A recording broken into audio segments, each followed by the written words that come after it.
लोकसभा का टिकट कम से कम 5 करोड़ में मिल रहा है। खुल के कोई नहीं बोलेगा, लेकिन जो अनुमान है कि मिनिमम अमाउंट 5 करोड़ है।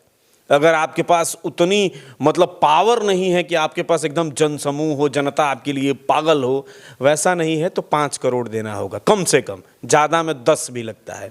एक साधारण सा युवा या एक साधारण सा कार्यकर्ता चुनाव लड़ने के लिए तो पैसे नहीं आएगा, तो टिकट खरीदने के लिए पैसा कहाँ से लाएगा? बहुत ही दुर्भाग्यपूर्ण बात है कि दोनों पार्टी, राजद हो या जेडीयू हो, ये लोग इस बार जो टिकट का बंटवारा हो रहा है, तो जितने भी कैंडिडेट का नाम सामने आ रहा है, लगभग कैंडिडेट जो है उसमें वो आपराधिक गतिविधि से जुड़े हुए हैं। कहीं ना कहीं उन पे बहुत ही गंभीर आरोप हैं। आप कह रहे हैं कि अपराधियों को बढ़ावा दिया जा रहा है, अपराधियों को टिकट दी जा रही है, लेकिन दूसरी तरफ अगर देखा जाए तो बिहार में कुछ ही दिन पहले जातीय समीकरण जनगणना हुई, और जो समीकरण निकल के आया, कुशवाहा जाति की बात करें तो 8% उनकी भागीदारी है हमारे समाज में। तो अगर नीतीश कुमार जी उस 8% को ध्यान में रखकर अगर टिकट यहाँ से देते हैं रमेश सिंह कुशवाहा की पत्नी को, तो कहाँ से इसमें गुनाह है? क्योंकि कोई और कुशवाहा समाज का नेता तो अभी फिलहाल एनडीए में है नहीं उतना बड़ा। अब 20 से 25 साल का लोकसभा के टीवी का आप रिकॉर्ड उठा के देखिए, ये सबके सामने। कौन सा सांसद आपके जिले का लोकसभा में जाके आपके असली मुद्दों को उठाया हो और 10 से 15 मिनट तक बोला हो? BA, BCom, BSc, MA, MCom करें विश्व की सबसे बड़ी यूनिवर्सिटी इग्नू से। सॉल्व असाइनमेंट्स और गाइड बुक्स प्राप्त करें। संपर्क करें Mahakal computers, DAV PG college के पास, पंच मंदिरा मोड़ से दाहिने, सिवान। निकोरिया मासिक अनियमितताएं, बच्चेदानी में गांठ, बच्चेदानी बाहर निकालना और डिलीवरी से जुड़ी हर समस्याओं के लिए आज ही आएं डॉक्टर वंदना कुमारी के पास। पता है डॉक्टर रामाजी चौधरी से 100 कदम पूरब, डॉक्टर कॉलोनी, सिवानी। अधिक जानकारी के लिए नीचे दिए गए नंबर पर कॉल करें। नमस्कार, हमें राना रुआ देख रहल बनी मैच बॉक्स, और अभी वर्तमान राजनीति जो चल रहल बा देश के, लोकसभा चुनाव सर पर बा, लगातार प्रत्याशी के नाम सामने आ रहल बा। वही कड़ी में अगर हमने के सिवान लोकसभा के बात कल जाओ तो सिवान लोकसभा से वर्तमान सांसद जे रहल, सिटिंग सांसद ओकर कविता सिंह, उनकर टिकट कट चुकल बा, और टिकट जौन बाटे एनडीए के संभवतः, चूंकि अभी मुहर नहीं लागल, लेकिन एक संभावना प्रबल बाटे कि रमेश सिंह कुशवाहा जे पूर्व विधायक रहल जीरादेई के, ओकर पत्नी जौन बाड़ी विजय लक्ष्मी देवी, वो आज जदयू ज्वाइन भी कैली है, उनकरा टिकट मिलल फाइनल हो चुकल बा लगभग। दूसरा तरफ अगर महागठबंधन के बात कल जाओ तो अभी राजद लड़ी के माले लड़ी, इतनी खींचा तानी चलता। दोनों तरफ से प्रत्याशी जौन बने दूगो बने, या तो अवध बिहारी चौधरी जी आम या दूसरी तरफ अमरनाथ यादव जी आम। ई लोग आई। ओकरा अलावा हिना साहब जौन बानी वहाँ के निर्दलीय प्रत्याशी बानी। ओम प्रकाश यादव जी भी अनाउंसमेंट कले बनी कि वहाँ के निर्दलीय चुनाव लड़े। ओकरा अलावा तमाम कई गो प्रत्याशी बाणे, लेकिन एगो प्रत्याशी जौन की सबका दिल में, मन मस्तिष्क में अपन जगह बना चुकल बा। काहे कि यहाँ के बात जौन करेनी वो धरातल के करेनी, बात जौन करेनी वो जेन्युइन करेनी, और काम भी जेन्युइन तरीका से करे के यहाँ के लगे अनुभव बाटे। चूंकि जितना जना नेता लो बालो केंग लूटल जाई, केंग फंड बचावल जी, एकर अनुभव लेके आवेला।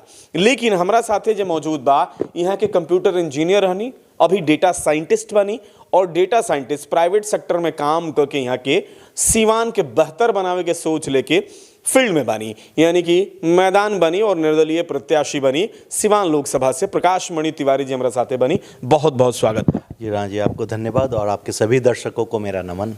प्रकाश मणि तिवारी जी, जैसा कि लोकसभा चुनाव हमारे सर पे है, और एक तरफ से प्रत्याशी लगभग मान के चलिए कि तय है कि विजय लक्ष्मी जी आ रही हैं, दूसरी तरफ से या तो अवध बिहारी चौधरी जी आएंगे या अमरनाथ यादव जी आएंगे, हिना साहब हैं, ओम प्रकाश यादव जी हैं। अगर एनडीए की बात करें, एनडीए ने जो टिकट दे दिया है इनको, क्या लगता है आपको कितना फर्क पड़ेगा? देखिए, ये तो एनडीए गठबंधन की बात है, और जहाँ तक मेरी बात है, मैं एक निर्दलीय प्रत्याशी हूँ। लेकिन मैं वर्तमान जो राजनीतिक परिस्थिति है, मुझे ये लग रहा है कि कहीं ना कहीं मतलब जो निर्णय है जनता के पक्ष में नहीं है, जनता इससे संतुष्ट नहीं है। देखा जाए तो मतलब अब आगे तो पार्टी का निर्णय है, और एक बहुत अच्छा मौका था केंद्र सरकार के लिए कि वो इस बार जिस तरह मोदी जी का लहर है, राम जी की कृपा बरस रही है, राम जी का आगमन हो गया हमारे देश में। तो इस बार वो चाहते तो नए युवाओं को, जो सबसे देश के टैलेंटेड युवा हैं हर क्षेत्र से, कोई प्रशासनिक में अच्छा है, कोई मेडिकल में अच्छा है, कोई रिसर्च में अच्छा है, हर फील्ड से योग्य युवाओं को चुन के इस बार एमपी का अगर टिकट बांटे रहते, एटलीस्ट 30%, अगर वो नए चेहरे को सामने लाए रहते तो हमारे देश का भविष्य काफ़ी उज्जवल रहता। ये मुझे उम्मीद थी कि मोदी सरकार 2024 के लोकसभा चुनाव में कुछ ऐसा करेंगे, लेकिन बहुत ही दुर्भाग्य और बहुत ही दुख की बात है कि मोदी गवर्नमेंट ने वैसे चेहरों पे फोकस नहीं किया, उस पर विचार नहीं किया। एक बहुत ही अच्छा मौका था हमारे देश के लिए कि राजनीतिक परिस्थिति को बदला जाए, लेकिन ऐसा हुआ नहीं। और देखिए, जहाँ तक बिहार की बात की जाए तो बहुत ही दुर्भाग्यपूर्ण बात है कि दोनों पार्टी, राजद हो या जेडीयू हो, ये लोग इस बार जो टिकट का बंटवारा हो रहा है, तो जितने भी कैंडिडेट का नाम सामने आ रहा है, लगभग कैंडिडेट जो है उसमें वो आपराधिक गतिविधि से जुड़े हुए हैं। कहीं ना कहीं उन पे बहुत ही गंभीर आरोप हैं, जैसे एक महतो का सुन रहे हैं आप, या हमारे यहाँ वर्तमान जिनको टिकट दिया जा रहा है जीरादेव, उनके ऊपर भी कुछ केसेस हैं। मैं न्यूज़ मीडिया के माध्यम से देख रहा था। तो आप ही बताइए, हमारा जो बिहार है वो आगे जाना चाहिए या पीछे आना चाहिए? तो फिर हम कहीं ना कहीं आगाज कर रहे हैं, ऐसे लोगों को टिकट देके जंगल राज की तैयारी कर रहे हैं। इसमें जेडीयू और बीजेपी और राजद सभी पार्टी मिलजुल के हमारे बिहार को फिर वहीं ले जाना चाह रहे हैं कि हमारे यहाँ मजदूर फैक्ट्री रहे और हमारे यहाँ के युवा आगे ना बढ़ें। तो मुझे तो यही लग रहा है कि सब मिली जुली साजिश है। और अब मुझे लग रहा है कि जो प्रशांत किशोर कहते हैं वो बातें काफ़ी हद तक सही कहते हैं जी। अच्छा, एक तरफ आप कह रहे हैं कि अपराधियों को बढ़ावा दिया जा रहा है, अपराधियों को टिकट दी जा रही है, लेकिन दूसरी तरफ अगर देखा जाए तो बिहार में कुछ ही दिन पहले जातीय समीकरण जनगणना हुई और जो समीकरण निकल के आया, कुशवाहा जाति की बात करें तो 8% उनकी भागीदारी है हमारे समाज में। तो अगर नीतीश कुमार जी उस 8% को ध्यान में रखकर अगर टिकट यहाँ से देते हैं रमेश सिंह कुशवाहा की पत्नी को, तो कहाँ से इसमें गुनाह है? क्योंकि कोई और कुशवाहा समाज का नेता तो अभी फिलहाल एनडीए में है नहीं उतना बड़ा। देखिए, ज़रूरी नहीं है कि आप, वो भी तो एनडीए में थे नहीं, आज उन्होंने शपथ लिया है उनकी वाइफ। ऐसा नहीं है कि एनडीए में मतलब नेताओं की कमी है। क्या धरातल पे काम करने वाले युवा नहीं हैं?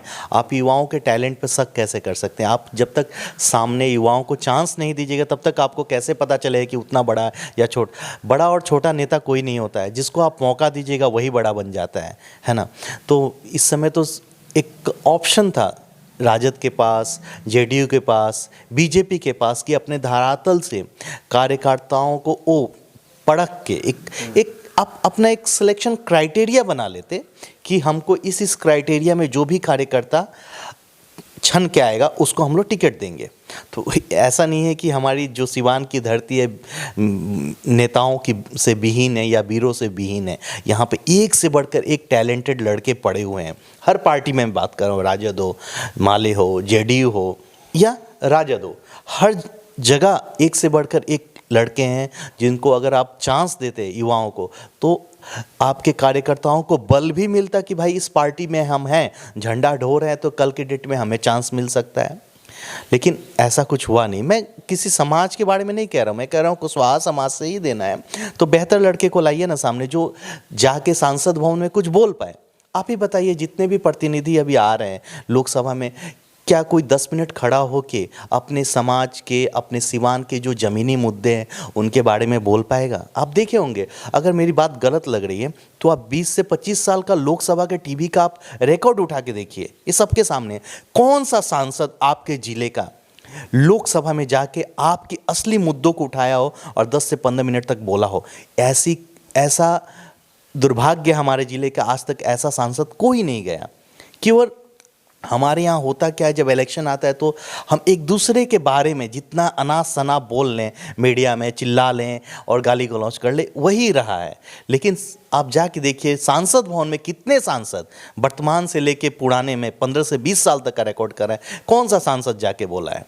तो ये समय था, ये वक्त था कि हम अपने बिहार को बदल सकते थे, अच्छे नेतृत्व के हवाले कर सकते थे। लेकिन बहुत ही दुर्भाग्य की बात है कि मुझे अभी तक किसी भी पार्टी से अच्छे नेतृत्व को सामने लाते हुए मैंने नहीं देखा कि बहुत अच्छे अच्छे कैंडिडेट को कुछ नया कुछ करें। इस बार वही घिसी पिटी राजनीति चल रही है। जैसे आप कह रहे हैं कि नए चेहरों को लाया जाए, युवाओं को लाया जाए।